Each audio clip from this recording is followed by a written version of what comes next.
नमस्कार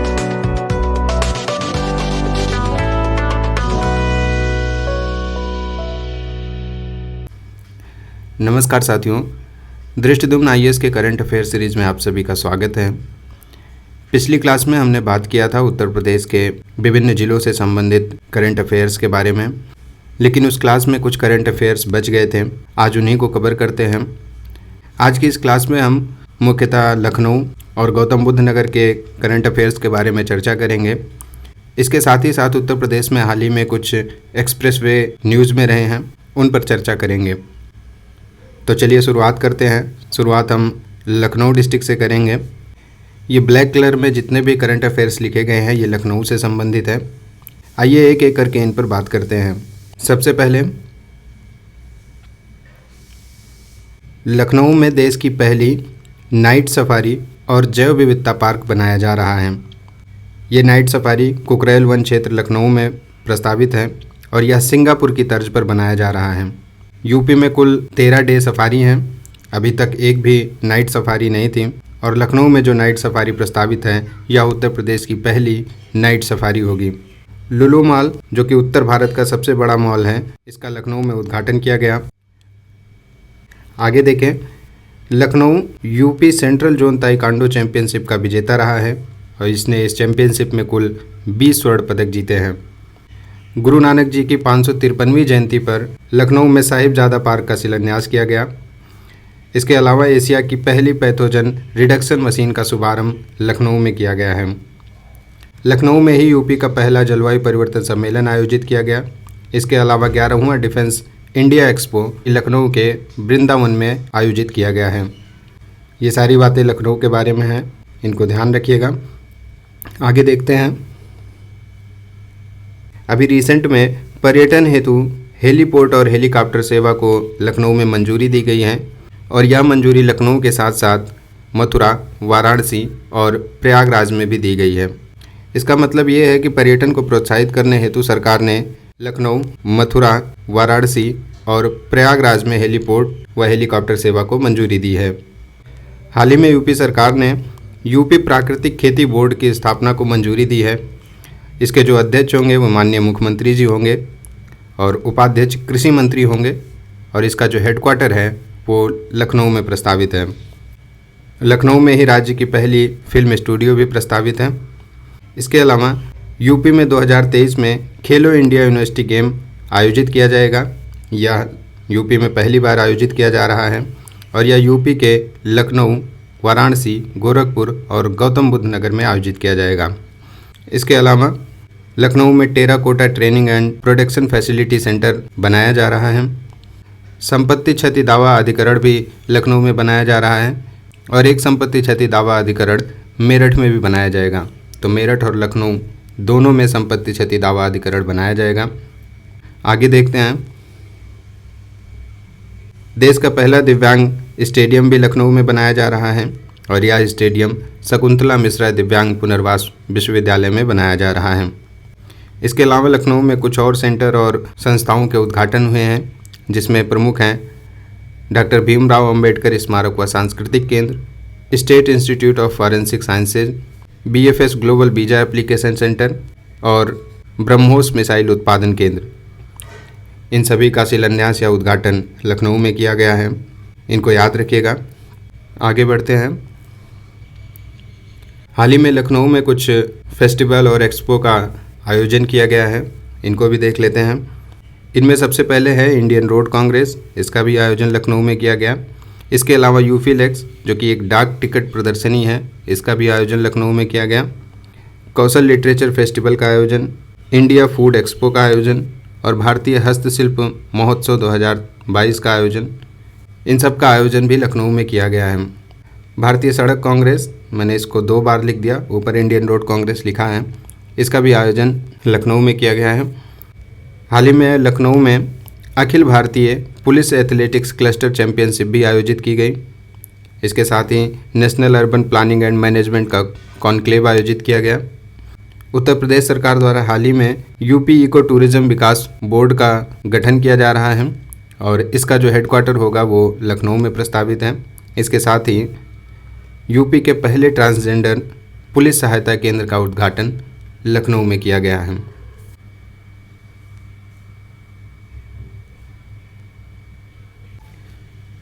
तो ये सारी बातें लखनऊ के बारे में थी।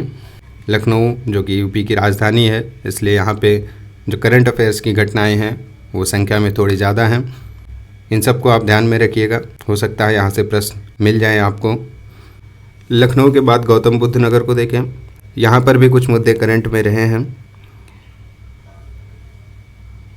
ये गौतम बुद्ध नगर है। गौतम बुद्ध नगर में देश का पहला हैवी हॉल रिसर्च इंस्टीट्यूट और देश का पहला डबल डेकर हाईवे प्रस्तावित है। ये दोनों बातें गौतम बुद्ध नगर से संबंधित हैं। देश का पहला हैवी हॉल रिसर्च इंस्टीट्यूट और देश का पहला डबल डेकर हाईवे लखनऊ में बनाया जा रहा है, गौतम बुद्ध नगर में बनाया जा रहा है। इसके आगे देखें तो गौतम बुद्ध नगर में 16वें auto expo, UNESCO India Africa hackathon और 7वां भारत जल सप्ताह आयोजित किया गया है और यह जल सप्ताह 1 नवंबर से 5 नवंबर तक आयोजित किया गया। इसके अलावा IDF वर्ल्ड डेयरी समिट 2022 का भी आयोजन गौतम बुद्ध नगर में किया गया है। आगे देखें, गौतम बुद्ध नगर में ही मैडम तुसाद संग्रहालय का उद्घाटन किया गया। इसके अलावा भारत के पहले हाइपर स्केल डेटा सेंटर का भी उद्घाटन गौतम बुद्ध नगर में किया गया और इसका नाम योट्टा D1 डेटा सेंटर रखा गया है। तो ये सारी बातें गौतम बुद्ध नगर के बारे में थी, इनको भी ध्यान में रखिएगा। लखनऊ और गौतम बुद्ध नगर के बाद हम उन एक्सप्रेसवे की बात कर लेते हैं जो हाल ही में न्यूज़ में रहे हैं। इनमें एक है बुंदेलखंड एक्सप्रेस, दूसरा पूर्वांचल एक्सप्रेस और तीसरा गंगा एक्सप्रेसवे। आइए एक एक करके इनको देखते हैं। सबसे पहले बुंदेलखंड एक्सप्रेस को देखें। बुंदेलखंड एक्सप्रेस, इसकी लंबाई 296 किलोमीटर है और यह 7 जिलों से गुजरता है और ये 4 लेन है। अभी ये 4 लेन है, लेकिन भविष्य में इसको 6 लेन में परिवर्तित करने की योजना है। ये बुंदेलखंड एक्सप्रेसवे जिन 7 जिलों से गुजरता है उनमें सबसे पहले चित्रकूट है। बुंदेलखंड एक्सप्रेसवे इसी चित्रकूट के गोंडा गांव से आरंभ होता है और चित्रकूट के बाद यह बांदा से होकर गुजरता है। बांदा के बाद महोबा, महोबा से हमीरपुर, हमीरपुर से जालौन, जालौन से औरैया और औरैया के बाद यह इटावा में कुदरेल गांव पर समाप्त होता है। यही इटावा में ही यह लखनऊ आगरा एक्सप्रेसवे से जुड़ जाता है। इसको भी ध्यान रखिएगा कि प्रश्न भी पूछा जाए कि बुंदेलखंड एक्सप्रेस किस ज़िले में लखनऊ आगरा एक्सप्रेसवे से जुड़ता है, तो इसका आंसर होगा इटावा। ये जो बुंदेलखंड एक्सप्रेसवे है, इसका जो उद्घाटन है वो जालौन के उरई तहसील के कैथेरी गांव से किया गया है प्रधानमंत्री मोदी जी के द्वारा। इसके बाद दूसरा जो एक्सप्रेसवे है वो पूर्वांचल एक्सप्रेसवे है। इसकी लंबाई 340 किलोमीटर है और ये 9 जिलों से गुजरता है।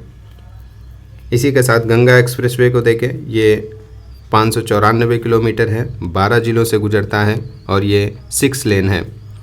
ये अभी निर्माणाधीन है, बनकर अभी तैयार नहीं हुआ है। जब यह बन जाएगा तो ये यूपी का सबसे लंबा एक्सप्रेसवे होगा।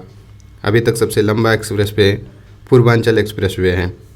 इसके साथ ही एक फैक्ट और याद रखिए कि 6 पूर्ण, 6 प्रस्तावित और 7 निर्माणाधीन एक्सप्रेसवे बनाने वाला यूपी देश का पहला राज्य है और यह सर्वाधिक एक्सप्रेसवे वाला राज्य होगा।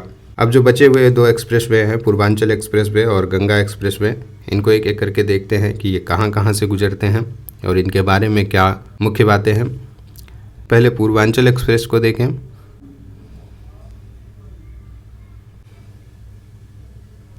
पूर्वांचल एक्सप्रेसवे लखनऊ से आरंभ होता है और यह बाराबंकी, अमेठी, सुल्तानपुर, अयोध्या, अंबेडकर नगर, आजमगढ़, मऊ और अंत में यह गाजीपुर तक जाता है और गाजीपुर के ये हैदरिया तक जाता है। इस एक्सप्रेसवे पे सुल्तानपुर में लड़ाकू विमानों की लैंडिंग के लिए एक एयर स्ट्रिप बनाई गई है। 3.2 किलोमीटर लंबी ये एयर स्ट्रिप है जहाँ पर लड़ाकू विमानों की आपातकालीन लैंडिंग की जा सकती है। इस एक्सप्रेसवे का उद्घाटन मोदी जी ने 2018 में आजमगढ़ में किया था। बलिया को इस एक्सप्रेसवे से जोड़ने के लिए बलिया लिंक एक्सप्रेसवे का निर्माण किया जा रहा है जो कि 24 किलोमीटर होगा। ये बलिया लिंक एक्सप्रेसवे है, इसको भी याद रखिएगा। पूर्वांचल एक्सप्रेसवे के बाद अब गंगा एक्सप्रेसवे को देखें। ये मेरठ से आरंभ होता है और 12 ज़िलों से गुजरेगा। ये 12 ज़िले कौन कौन से हैं इनको भी देख लेते हैं। सबसे पहले मेरठ, मेरठ के बाद हापुड़, हापुड़ के बाद बुलंदशहर, बुलंदशहर के बाद अमरोहा, फिर संभल, बदायूं, शाहजहांपुर, शाहजहांपुर के बाद हरदोई, हरदोई के बाद उन्नाव, उन्नाव के बाद रायबरेली और रायबरेली के बाद प्रतापगढ़ होते हुए यह एक्सप्रेसवे प्रयागराज में NH-19 पर समाप्त होगा। तो ये 12 ज़िले थे जिनसे गंगा एक्सप्रेसवे गुजरेगा। इनके नाम एक बार फिर देख लें। मेरठ, हापुड़, बुलंदशहर, अमरोहा, संभल, बदायूं, शाहजहांपुर, हरदोई, उन्नाव, रायबरेली, प्रतापगढ़ और प्रयागराज। बुंदेलखंड एक्सप्रेसवे जिन 7 ज़िलों से गुजरेगा उनमें सबसे पहले चित्रकूट, फिर बांदा, फिर महोबा, हमीरपुर, जालौन, औरैया और इटावा हैं। पूर्वांचल एक्सप्रेसवे लखनऊ, बाराबंकी, अमेठी, सुल्तानपुर, अयोध्या, अंबेडकर नगर, आजमगढ़, मऊ और गाजीपुर से होकर गुजरेगा। तो ये सारी बातें थी लखनऊ, गौतम बुद्ध नगर और उत्तर प्रदेश के प्रमुख एक्सप्रेसवे के बारे में। आज की क्लास में इतना ही करते हैं। बाकी जो करंट अफेयर हैं उनको एक और क्लास में हम कवर करेंगे, वो हमारी अंतिम क्लास होगी।